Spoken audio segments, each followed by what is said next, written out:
In this video, I will show you how to deposit cash in your Revolut account. So to do this, go and open up the Revolut app. Then from here, click on Add Money.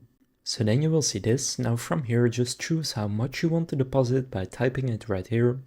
Then after you type it, you can then choose which payment method you would like to use. So for me right now it's set to Apple Pay. If you click on change, you will then get a list of options right here. So ideal, debit or credit card. You can even get your salary paid directly into your Revolut account, or you can just do a bank transfer.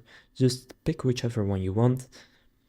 And then right here, click on pay in the bottom. For me it says Apple Pay, for you it may be something else, but just gonna pay for the transfer and then the money will be deposited into your Revolut account. So now you know how to deposit cash in your Revolut account. If this video was helpful, please consider leaving a like and subscribing to my channel. With that being said, I will see you in the next video.